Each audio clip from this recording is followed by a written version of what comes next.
भगवान श्री कृष्ण ने जन्म मथुरा में और श्री कृष्ण का पालन पोषण गोकुल और राज उन्होंने द्वारका पर किया था। एक सवाल जो हम सबके मन में अक्सर आता है वह यह है कि इस भव्य और दिव्य नगरी को स्वयं भगवान श्री कृष्ण ने बनाया था। वह समझ में आ गई। और भगवान श्री कृष्ण का क्या हुआ, इन सवालों का जवाब मिलकर आज की इस वीडियो में चर्चा करेंगे। नमस्कार और स्वागत है आपका अपने YouTube चैनल धार्मिक ज्ञान पर। मित्रों, द्वारिका नगरी श्री कृष्ण की कर्म भूमि के नाम से भी जाना जाता है। महाभारत में लिखित कथाओं के अनुसार भगवान श्री कृष्ण ने जब कंस का वध किया तब जरासंध ने प्रण लिया कि वह कृष्ण मौर्य वंश को संपूर्ण नष्ट कर देगा और जरासंध को जब भी अवसर मिलता तो वह मथुरा और यदुवंशों पर अत्याचार करता और रुकने का नाम ही नहीं ले रहा था। ऐसे में यदुवंशी की सुरक्षा के लिए अपने मथुरा को छोड़ देना ही बेहतर समझा। अपनी नगरी छोड़ने के बाद उन्हें समुद्र किनारे एक दिव्य और भव्य नगर को स्थापित किया जिसका नाम द्वारका रखा गया, जहां पर वे अपने प्रियजनों के साथ सुकून से जीवन व्यतीत करने लगे। फिर वक्त का पहिया घुमा और लगभग 36 वर्ष तक कुशलतापूर्वक राज्य का संचालन करते हुए एक दिन अचानक उनके शरीर त्यागने के बाद अत्यंत वैभवशाली द्वारका नगरी भी समुद्र समा गई। पौराणिक ग्रंथों में इस घटना से संबंधित दो जानकारी प्राप्त होती है। पहली, माता गांधारी का श्री कृष्ण जी को श्राप दिया गया और दूसरी कथा है ऋषि मुनियों द्वारा श्री कृष्ण के पुत्र शाम को श्राप दिया गया। महाभारत का युद्ध समाप्त होने के बाद महर्षि व्यास के पुत्र संजय ने जब गांधारी को यह बताया कि पांडवों अपने साथियों और द्रौपदी सहित हस्तिनापुर आ चुके हैं तो उनको बड़ा मानसिक कष्ट हुआ था। फिर भी किसी तरह उन्होंने अपने मन को संभाला। लेकिन जब उनको यह बात ज्ञात हुई कि पांडवों के साथ भगवान श्री कृष्ण भी हैं तो वह तिलमिला उठे और उनका मत प्रतिशोध के लिए लालायित हो उठा। उन्होंने श्री कृष्ण को श्राप देते हुए कहा, अगर मैंने अपने आराध्य की सच्चे मन से आराधना की है और निस्वार्थ भाव से पतिव्रत का पालन किया हो तो जिस प्रकार मेरे कुल का नाश हुआ है बिल्कुल वैसे ही तुम्हारी नजरों के सामने तुम्हारे कुल का भी नाश हो जाएगा। तुम्हारी यह दिव्य द्वारिका नगरी तुम्हारे सामने समंदर में डूब जाएगी। गांधारी के इतना कहने के पश्चात श्री कृष्ण मुस्कुराए और बोले, माता, मुझे इसी आशीर्वाद की प्रतीक्षा थी। मैं आपके इस श्राप को सहर्ष स्वीकार करता हूं। और इसके बाद श्री कृष्ण द्वारका की ओर प्रस्थान कर गए। एक समय की बात है, महर्षि विश्वामित्र, कर्ण व आर्षि नारद आदि द्वारका की ओर वो भ्रमण पर निकले व कृष्ण पुत्र शाम अपने साथियों संग मौजूद थे। मजाक करने की योजना बनाई, जिसके बाद शाम ने स्त्री का वेश धारण करके और उनसे यह पूछा कि मेरे गर्भ से क्या उत्पन्न होगा। आर्षि ने जब देखा कि यह युवक हमारा अपमान कर रहा है तो क्रोधित होकर उन्होंने उसे श्राप दिया कि श्री कृष्ण का यह पुत्र वृष्ण और अंधक वंशी पुरुषों का नाश करने के लिए एक लोहे का तलवार उत्पन्न करेगा, जिसके द्वारा तुम जैसे क्रूर, अहंकारी और क्रोधी लोग अपने समस्त भगवान कृष्ण और बलराम के सिवाय सभी लोगों पर इसका प्रभाव पड़ेगा। जब यह श्री कृष्ण को यह बात पता चली तो उन्होंने कहा कि यह जरूर सत्य होगा, तो उनके सामने तलवार उत्पन्न किया। पर जब यह बात राजा उग्रसेन को पता चली तो उन्होंने तलवार को चुराकर चुपचाप समंदर में फेंक दिया। साथ ही यह भी घोषणा करवा दी कि कोई भी अपने घर में मदिरा का उत्पादन नहीं करेगा। जो भी छुपकर मदिरा का उत्पादन करेगा उसे मृत्युदंड की सजा दी जाएगी। और यह सुनकर द्वारका वासियों ने मदिरा नहीं बनाने का प्रण लिया। उसके बाद द्वारका में आए दिन घटना घटने लगी। तेज आंधी और कभी तेज तूफान और चूहों की संख्या इतनी बढ़ गई कि लोगों से ज्यादा चूहे दिखने लगे और सोते हुए लोगों के बाल और नाखूनों को भी कुतरने लगे। सारस उल्लुओं की और बकरे गीदड़ों की आवाज निकलने लगे। पूरी द्वारिका नगरी में अजीब घटनाएं घटित होने लगी और गायों के गर्भ से गधे और कुत्तों के गर्भ से बिल्लियां पैदा होने लगे हैं। यदुवंशी तामसिक क्रियों में सम्मिलित रहने लगे। फिर जब भगवान श्री कृष्ण ने नगर में होते इन अपशगुन को देखा तो उन्होंने सोचा कि माता गांधारी का श्राप सत्य होने का समय आ गया है। इन अपशगुन को देखकर तथा पक्ष के तीर और अमावस्या का संयोग जानकर श्री कृष्ण काल की व्यवस्था पर विचार करने लगे कि इस समय वैसा ही योग बन रहा है जैसा महाभारत के युद्ध के समय बना था। और फिर माता गांधारी के श्राप को सत्य करने के उद्देश्य से श्री कृष्ण ने यदुवंशियों को तीर्थ यात्रा करने की आज्ञा दी। भगवान श्री कृष्ण की आज्ञा से सभी राजवंशी तट पर निवास करने लगे।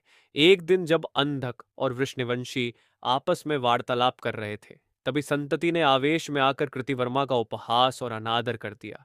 कृतवर्मा ने भी कुछ ऐसे शब्द मुख से निकाल दिए जिससे संतति का क्रोध बहुत अत्यधिक हो गया और उसने कृतवर्मा का वध कर दिया। यह देख अंधक राशियों ने संतति को चारों ओर से घेर लिया और उन पर आक्रमण कर दिया। इस दृश्य को देखकर श्री कृष्ण के पुत्र प्रद्युम्न उनकी सहायता के लिए दौड़े। संतति और प्रद्युम्न अकेले ही मोर्चा संभाल रहे थे।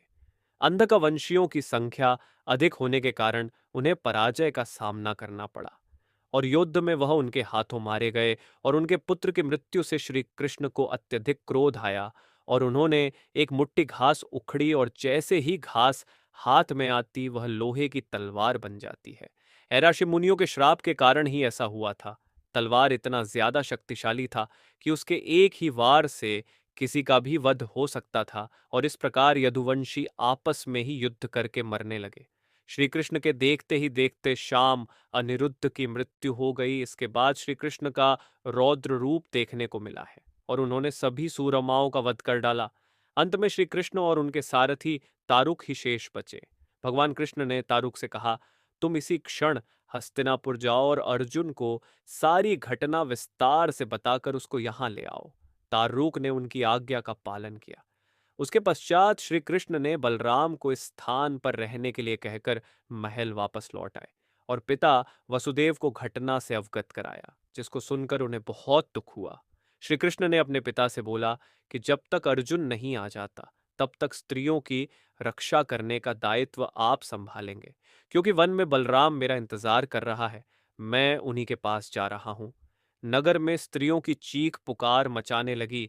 ऐसे में श्री कृष्ण ने स्त्रियों को सांत्वना देते हुए कहा कि घबराइए मत अर्जुन, आने वाले हैं, वे सब कुछ संभाल लेंगे। इतना कहकर वह वन की ओर चल पड़े। जब श्री कृष्ण वहां पहुंचे तो देखा कि बलराम जी समाधि में ली है। अचानक ही उनके मुख से एक सफेद रंग का सांप निकला और समंदर की ओर चला गया। मित्रों, वह कोई सामान्य सर्प नहीं था, उसके हजारों फन थे और इतना ही नहीं, समुद्र ने स्वयं ही प्रकट होकर उन्हें प्रणाम किया और कुछ ही देर में बलराम ने शरीर को त्याग दिया। श्री कृष्ण ने वन में अकेले विचरण करते हुए गांधारी के श्राप के बारे में चिंतन करने लगे और अपने इंद्रियों को संयमित करते हुए महायोग अवस्था में धरती पर लेट गए। तभी एक शिकारी अपने शिकार की तलाश में वहां पहुंचा। दूर से उसे लगा कि वहां कोई हिरण है, तो उसने तीर चला दिया और वह शिकार को पकड़ने के लिए आगे बढ़ा। तो उसने वहां पर श्री कृष्ण को अपने तीर से घायल देखा तो उसे पछतावा हुआ। भगवान श्री कृष्ण ने आश्वासन दिया और स्वयं परम धाम चले गए, जहां उनका भव्य स्वागत किया गया और फिर वह शिकारी हस्तिनापुर गया और पांडवों को पूरी घटना की जानकारी दी, जिसे सुनकर पांडव बड़े दुखी हुए।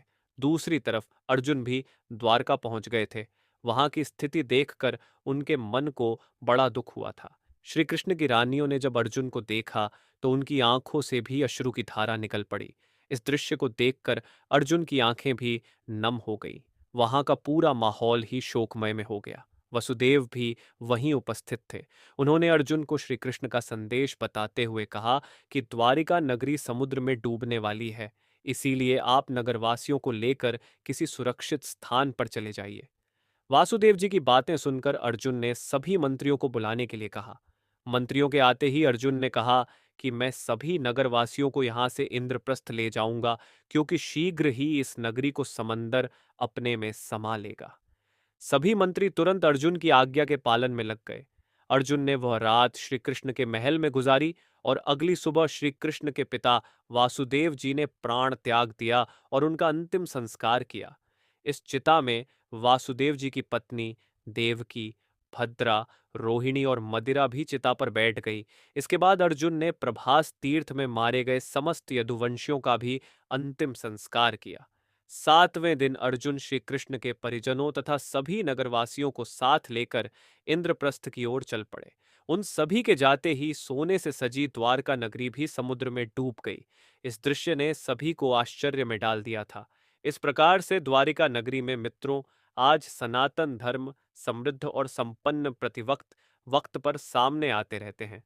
द हिंदू की रिपोर्ट के मुताबिक 1977 में सबसे पहले द्वारका नगरी का एक्सकैवेशन डंकन कॉलेज पुणे ने किया। गुजरात सरकार ने मिलकर इस दौरान 3000 साल पुराने बर्तन खोजे थे। इसी के साथ तांबे के सिक्के मिले थे और जिसके बाद यह पूरा नगर भी खोज लिया गया। तो मित्रों, उम्मीद करते हैं कि आपको हमारी आज की यह कथा कि द्वारिका नगरी क्यों डूबी ये पसंद आई होगी। आपसे निवेदन है कि वीडियो को लाइक करने के साथ इसे अपने मित्रों और सगे संबंधियों के साथ शेयर अवश्य करें। ऐसे ही और भी धार्मिक और आध्यात्मिक जानकारियों के लिए सब्सक्राइब करें।